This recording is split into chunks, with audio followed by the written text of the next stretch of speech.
Hey guys, it's Taylor and welcome back to my channel. So in today's video, I am doing a fall recipe video. So today we are going to be making potato soup. The clip before this, those are the ingredients that you guys are going to need for this soup. So you guys will begin, or I will begin, by peeling my potatoes. Right here I'm getting out my colander so I can wash my potatoes, and then I use this little red bowl as a trash bowl so I don't have to have the trash can near me, and it's just easier to throw stuff in there. So the recipe that I am using doesn't call for you guys to peel your potatoes. I just like it that way better. I even like that way with like my mashed potatoes. I know some people like to leave the peel, but yeah, I like to peel my potatoes. So I will continue peeling my potatoes. I have a question for you guys that I would love if you guys would answer down below.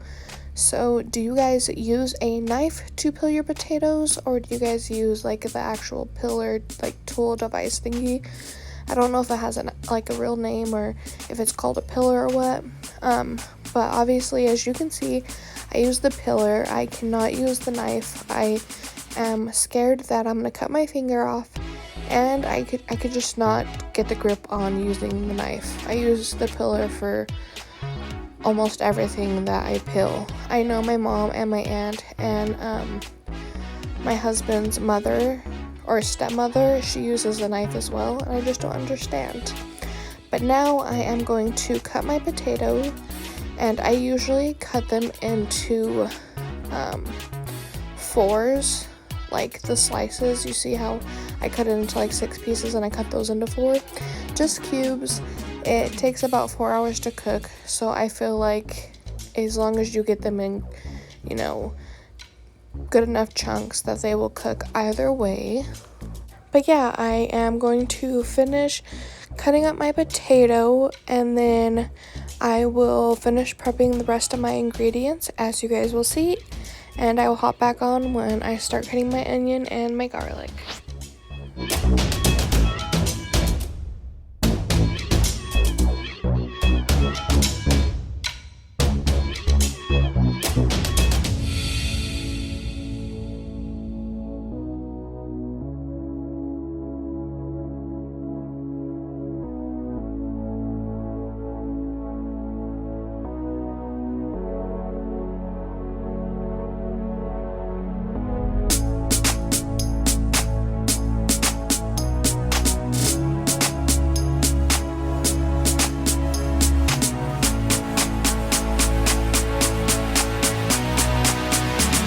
Alright guys, so I wanted to hop on here real quick and just to let you guys know that there will be 4 more days for my giveaway over on Instagram.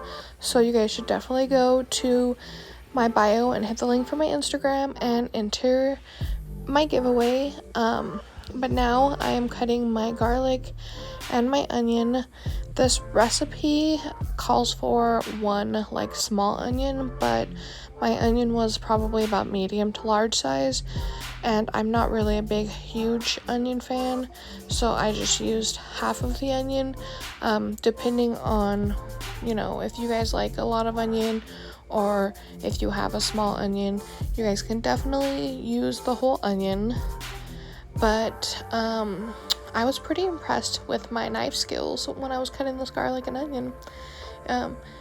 I used to not really use like onion and garlic to cook. I used to just use the powders, but actually like living somewhere where they actually have onion and garlic and I can play around with it has been pretty nice. It's definitely something that when we get our own home, it will be a staple in our home. Like I said, I'm not much of an onion fan, but if I can't taste it and I can't feel the texture, then I will be happy to eat it. But I hope you guys are enjoying the video so far. If you guys are, make sure you guys hit the like button and hit the subscribe button so you guys can watch more fall recipe videos from me. This is episode 1 of fall recipes. I have a couple more that should be coming within the next couple of weeks, and then, you know, some exciting ones for Halloween and fall. But yeah, so I'm just gonna finish prepping the rest of this, and then we will throw the potatoes and the onions and the garlic and everything else, not really everything, into the crock pot.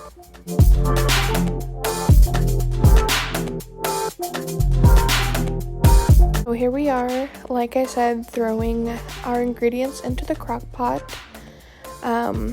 Basically, just the ingredients you start out with for the first 4 hours is the potatoes, the garlic, the onion, chicken broth or beef broth, vegetable broth, whatever broth you guys would like to use. I think the recipe calls for chicken, but I'm sure you can use whatever you want.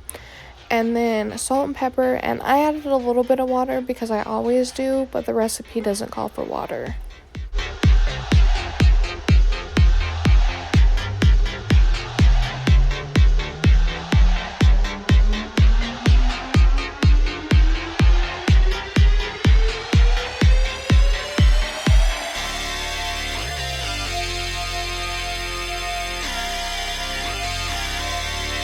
So once you put all of your ingredients in the Instant Pot, you just put your lid on, make sure the seal is closed, and I cook it for about 4 hours.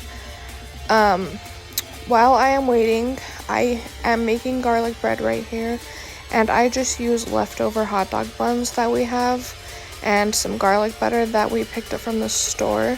So I will make that garlic bread, and by the time this clip is over, the soup will be done and I can show you guys the rest of the recipe.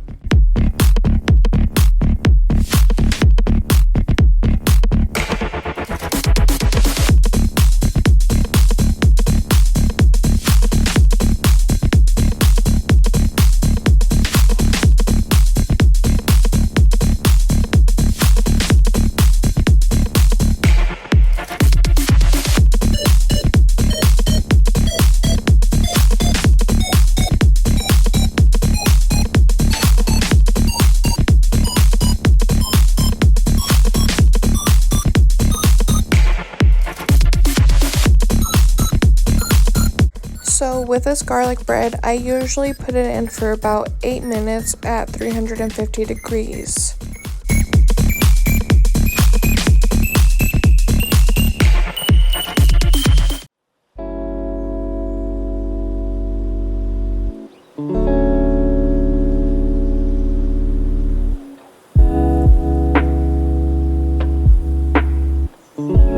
Alright guys, so our soup is done. Or I should say our potatoes are done. I do hit the pressure button just to make sure that there is no pressure in the Instant Pot. And now I will take my emulsion blender and just mash up these potatoes. I noticed that they were a little bit thick, so I didn't add enough liquid in the beginning.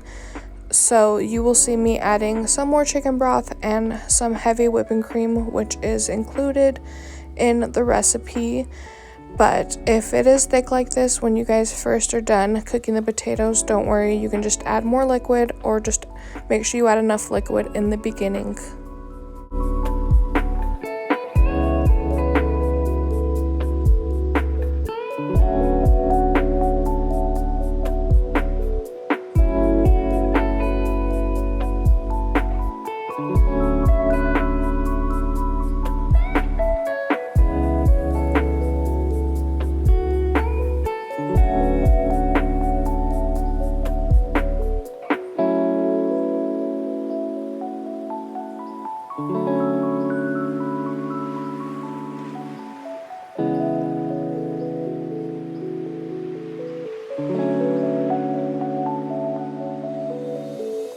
After I add the cream cheese and the cheddar cheese, I will put the lid back on, and then I will go to the pressure cook setting on the Instant Pot and pressure cook for about 7 minutes, just so that the cheese can melt and the cream cheese can soften. So when I go back in to blend it, it is easier to blend that way.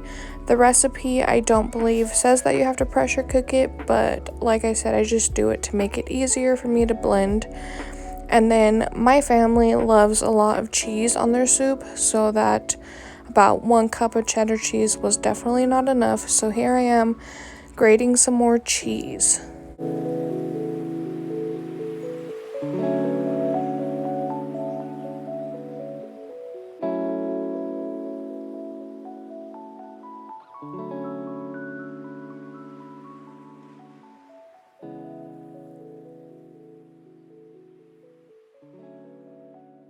Okay guys, so now I am going to cut up the ham that I am putting into the soup. Again, this isn't something that is in the recipe, but I like to have ham in the soup.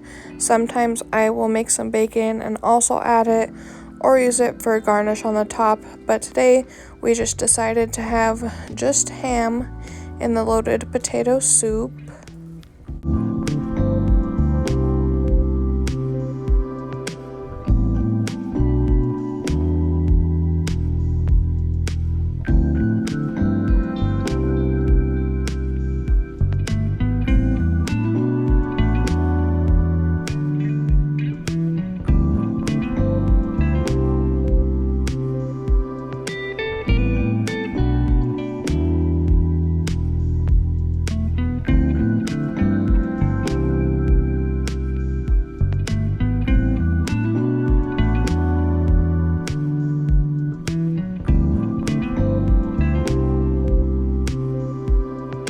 So just a little tip, make sure you don't put your ham in before you blend it again. I made that mistake once and we really didn't have chunks of ham. We just had little itty bitty pieces of ham, and it more just was tasting like ham than it tasted like potato soup.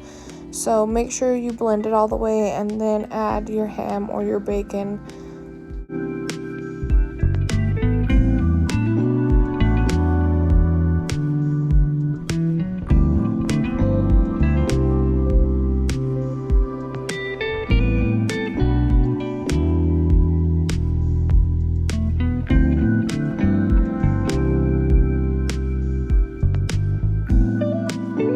Alright guys, so that is the end of today's video. If you guys liked it, you guys should definitely hit that like button down below. And if you guys want to see more recipe videos from me, you guys should hit the subscribe button. Thank you guys for watching, and I will see you guys in my next video. Bye!